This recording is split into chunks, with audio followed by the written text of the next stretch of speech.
Hello students, welcome. इस video में हम डिस्कस करेंगे क्वाड्रेटिक फॉर्मूला के बारे में। इसका एक नाम और है श्रीधराचार्य फॉर्मूला।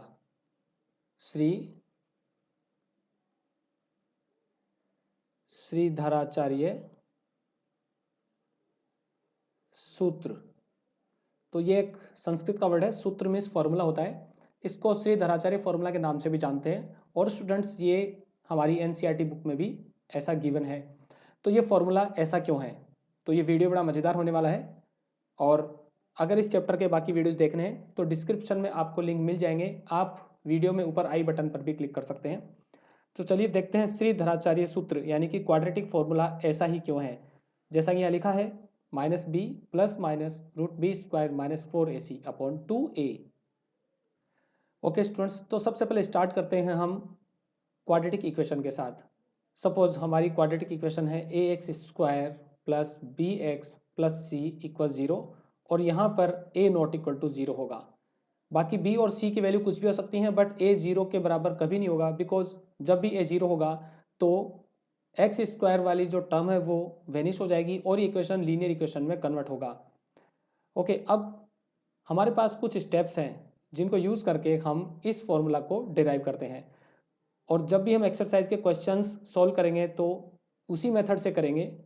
तो यही मेथड है और इस मेथड का नाम है कंप्लीटिंग द स्क्वायर। ओके, तो ये मेथड क्या है? देखो, सबसे पहले हमारे पास कोई क्वाड्रेटिक इक्वेशन होता है और कंडीशन ये होती है कि उसमें x² का कोफिशिएंट हमें 1 कर देना है। तो 1 कैसे करेंगे? हम यहाँ पर इस इक्वेशन को a से डिवाइड करेंगे दोनों साइड्स में। तो हमें यहाँ लिखना है dividing the equation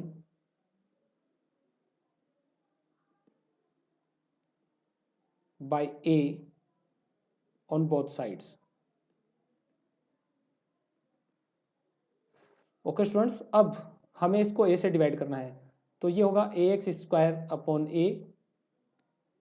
plus bx/a plus c/a equal 0।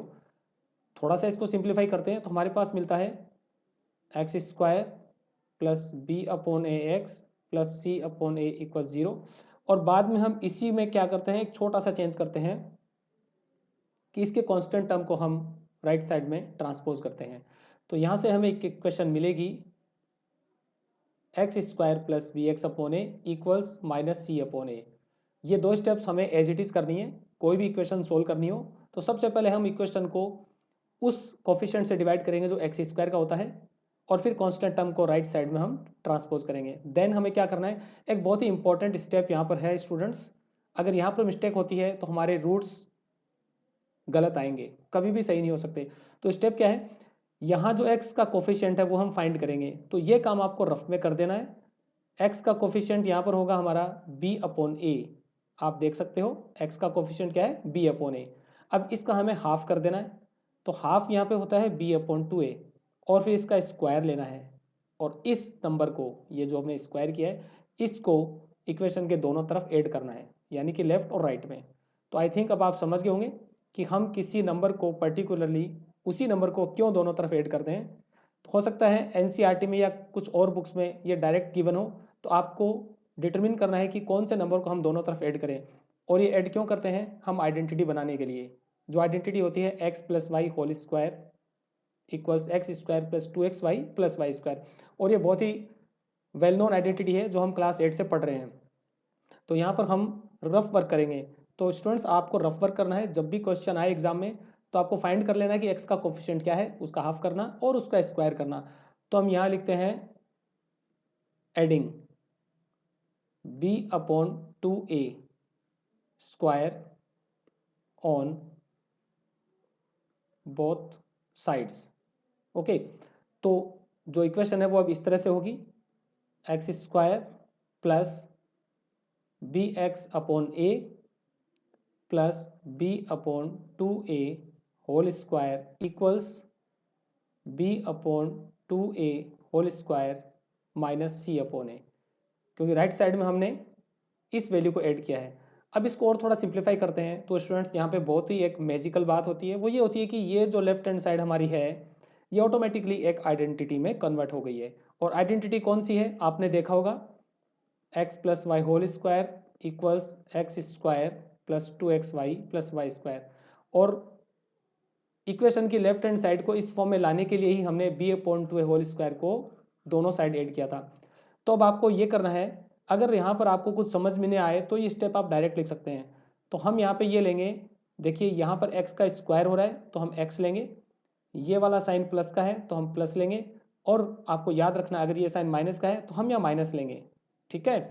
उसके बाद में सेकंड ब्रैकेट में क्या हो रहा है, यहाँ पे ब्रैकेट के अंदर जो क्वांटिटी है वो आपको एज इट इज लिख देनी है, b/2a होल स्क्वायर। हो सकता है ये आपको समझ नहीं आया हो, तो हम इसको फिर से देखते हैं। ये x का होल स्क्वायर हो रहा है यहाँ पर, तो हम x लिखेंगे ब्रैकेट में, ओके। देन ये प्लस का साइन है तो हमने यहाँ ब्रैकेट में प्लस लिखा है, और यहाँ स्क्वायर के अंदर b/2 है तो हमने b/2a को मेंशन कर दिया है। ये हमारा लेफ्ट हैंड साइड हो गया है। देन राइट हैंड साइड में हम थोड़ा सा सिंप्लीफिकेशन करेंगे, तो ये होगा b² / 4a² - c/a। अब राइट हैंड साइड में हम एलसीएम लेंगे, इसके बाद राइट हैंड साइड जो कन्वर्ट होती है वो होती है, इसका एलसीएम आता है 4a², तो यहाँ पर b² होगा माइनस, तो अगर हम 4a² को a से डिवाइड करें तो 4a टाइम्स c से मल्टीप्लाई करने पे मिलेगा 4ac। आई थिंक मुझे यहाँ पर इसको एक्सप्लेन करने की नीड नहीं है, क्योंकि मैं मानता हूँ कि एलसीएम आपको अच्छे से आता है। ओके स्टूडेंट्स, अब हम क्या करेंगे, यहाँ पर x + b/2a की वैल्यू फाइंड करने के लिए हम कहेंगे प्लस माइनस, क्योंकि जब भी हम लेफ्ट हैंड साइड से स्क्वायर हटाते हैं तो राइट हैंड साइड में स्क्वायर रूट का साइन लगता है, और ये होगा square root of b² - 4ac/4a²। थोड़ा और सिंप्लीफाई करते हैं, x + b/2a equals plus minus, आपको पता है कि अगर स्क्वायर रूट में कोई फ्रैक्शन है तो हम न्यूमरेटर का भी स्क्वायर रूट निकालते हैं और अलग से डिनोमिनेटर का भी स्क्वायर रूट निकालते हैं। तो न्यूमरेटर का स्क्वायर रूट होगा b² - 4ac, और डिनोमिनेटर में हमारे पास 4a² है तो इसका स्क्वायर रूट होता है 2a। फिर x की वैल्यू निकालने के लिए हम b/2a को राइट साइड में शिफ्ट कर देंगे, मीन्स ट्रांसपोज कर देंगे, और बाकी वैल्यूज को एज इट इज लिखना है, b² - 4ac/2a। एक स्टेप और, तो x इक्वल्स, अब राइट हैंड साइड में हमें एलसीएम लेना है 2a। आप देख सकते हो यहाँ पर 2a दोनों फ्रैक्शंस में सेम है, तो जब भी डिनोमिनेटर सेम होता है तो स्टूडेंट्स हम न्यूमरेटर को एज इट इज लिखते हैं। तो -b plus minus square root में हम लिखेंगे b² - 4ac। और स्टूडेंट्स इस स्टेप में आप क्या देख रहे हैं, हमारे पास वही क्वाड्रेटिक फॉर्मूला आ गया है जिसको हम श्रीधराचार्य सूत्र कहते हैं, ओके। तो कोई भी क्वाड्रेटिक इक्वेशन में अगर हमें ये गिवन है कि परफेक्ट स्क्वायर के मेथड से हमें रूट निकालने हैं, तो हम ये फार्मूला यूज़ करते हैं, और फॉर्मूला इस तरह से है -b plus minus √b² - 4ac/2a। और आप देख सकते हैं कि वीडियो के स्टार्ट में मैंने यही फार्मूला लिखा था, ओके, दिस वन। तो ये फार्मूला हमने डिराइव किया है। आपको याद रखना ये फार्मूला क्यों आया और कैसे आया। ये फार्मूला हमने एक मेथड से डिराइव किया है जिसका नाम है परफेक्ट स्क्वायर। अब परफेक्ट स्क्वायर मेथड क्या होता है मैं नेक्स्ट वीडियो में स्टूडेंट्स आपको बताऊंगा, और हम एक्सरसाइज 4.3 के क्वेश्चन सोल्व करेंगे। एंड आई होप कि वीडियो आपको इंटरेस्टिंग लगा होगा और ये कंसेप्ट आपको बहुत ही अच्छे से समझ में आ गया होगा। तो मैथ्स में कुछ भी आपको नहीं रटना है, आपको कंसेप्ट को समझना है, जिससे कि क्वेश्चंस भी आपको ईजी लगेंगे, और जितने भी एग्जाम्पल्स आपकी एनसीईआरटी में गिवन है आपको सभी को एग्जाम्पल्स को सॉल्व करना है 1 बाय 1।